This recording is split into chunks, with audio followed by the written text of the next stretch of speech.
coming in right now. This is coming in real time, and we have count one here. This is the racketeering charge. We have the count here of not guilty on racketeering. This is coming in real time. We have count two also coming in here, not guilty. That is the sex trafficking of Cassie Ventura. Count three, we have guilty. Count three is guilty for the transportation of Cassie Ventura. That is guilty. Count four, this is the sex trafficking of Jane. That's a pseudonym. Not guilty.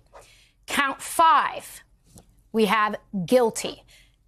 That is 5 counts. We have a mixed verdict here. Again, count one, as it relates to racketeering, not guilty. Count two, as it relates to sex trafficking, not guilty. Count three, guilty. Count four, not guilty. Count five, guilty. Now, we should bring up here, Misty, all of these counts have a range of different sentences, a range of different evidentiary burdens, a range of different outcomes we could have had here. But it is a mixed verdict, if you will. It's a mixed verdict, but it is a stunning victory for the defense.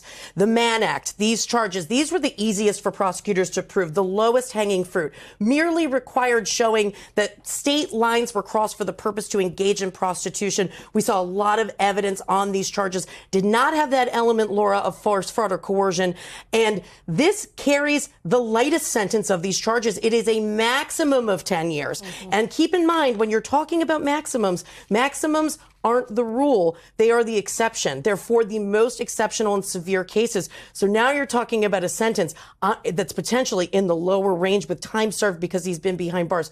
The fact that these sex trafficking charges, specifically with respect to Cassie Ventura, means that the jury was convinced by the defense, at least with respect to reasonable doubt, that the commercial sex, i.e. the freak-offs, were not connected to some of this violence, that there was not that force, fraud, or coercion element. That is by far, from a penalty perspective, the most serious. It carried a 15-year minimum. So that is a huge distinction.